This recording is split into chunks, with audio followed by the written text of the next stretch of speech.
혹시 자식을 잃어버린 부모의 마음이 어떤 것이지 그 실상을 아십니까? 자식을 잃어버린 부모가 어떻게 하루하루를 지내는지 아십니까?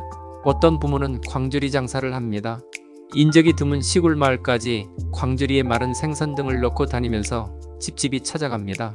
무작정 남의 집에 들어가면 나가라고 하니 장사를 하는 것처럼 위장해서 본인의 자녀가 있는지 살펴보기 위한 것입니다.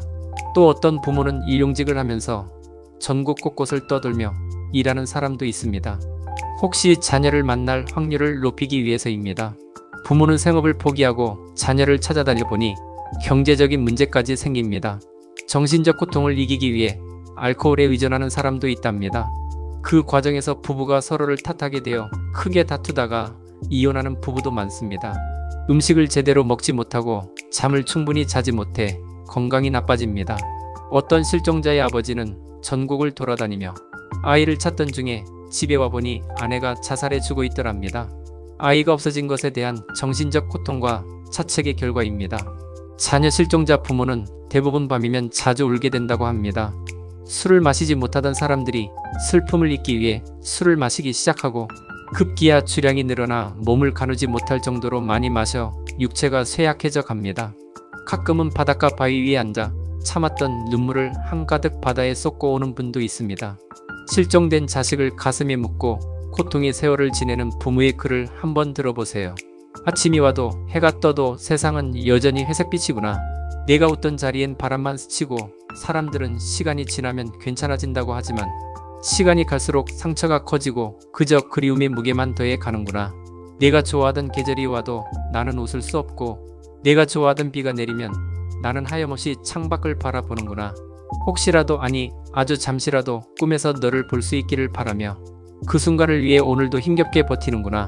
세상에서 가장 무겁고 차가운 고통은 내 품에서 떠나간 자식의 빈자리를 매일 마주하는 일입니다. 아침 햇살이 창문을 스칠 때 그 빛 속에 웃으며 달려오던 작은 발소리가 들리지 않을 때입니다. 식탁에 놓인 한자리의 빈 의자가 실종된 부모의 영과 육을 말없이 무너뜨리는 것입니다. 하나님은 자신의 독자 아들 예수 그리스도를 십자가 위에 처참하게 죽이시면서까지 우리를 살리고자 하셨습니다. 값비싼 대가와 희생을 치르고 우리를 살리셨기 때문에 우리 중 한 사람도 멸망하지 않고 영생을 누리기를 소원하십니다. 오직 너희를 대하여 오래 참으사 아무도 멸망치 않고 다 회개하기에 이르기를 원하시느니라. 누구든지 다 회개하여 하나님의 가족이요 하나님의 자식으로 살기를 원하십니다. 그런데 우리가 자유의지를 써서 그분을 거부하고 떠나 스스로 실종 상태에 빠져버리면 하나님은 어떻게 반응하시고 행동하실까요? 속썩이는 자식놈이 집을 떠나니 속이 시원하다며 행복해 하실까요? 죄 많은 놈은 고생하든지 죽든지 해야지 치부해 버리실까요? 아닙니다. 이 땅의 부모들 이상으로 집 나간 자식을 애타게 찾으십니다. 매일매일 기다리십니다. 목자 되시며 부모 되신 하나님께서는 물과 풀을 가리지 못하십니다. 목숨을 걸고 높고 험준한 산을 오르내리며 찾는 분입니다. 하나님은 우리 각 사람을 소중히 여기시는 분이십니다. 한 사람을 온 천하와도 바꾸지 않는 분이십니다. 사람이 만일 천하를 얻고도 제 목숨을 잃으면 무엇이 유익하리요? 사람이 무엇을 주고 제 목숨을 바꾸겠느냐? 너는 나보다 귀해. 너 죽고 나는 못 살아. 너가 살고 내가 죽는 게 더 나아라고 하나님은 말씀하십니다. 그것은 하나님의 진심이었습니다. 그래서 십자가에 자신의 독자 아들 예수 그리스도를 죽이시면서까지 우리를 사랑하신 것입니다. 그러므로 십자가는 인간을 향한 하나님 사랑의 증표입니다. 하나님은 실종자된 자식들을 향해 돌아오라고 애타게 찾고 계십니다. 성경 곳곳에는 여호와께 돌아오라라는 말씀이 가득합니다. 이스라엘아 내 하나님 여호와께로 돌아오라. 내가 불의함으로 말미암아 엎드러졌느니라. 죄 때문에 고민하지 말고 돌아오기만 하라 하십니다. 너희들의 죄를 위해 예수님이 대신 죽었으니 돌아오면 산다고 선언하셨습니다.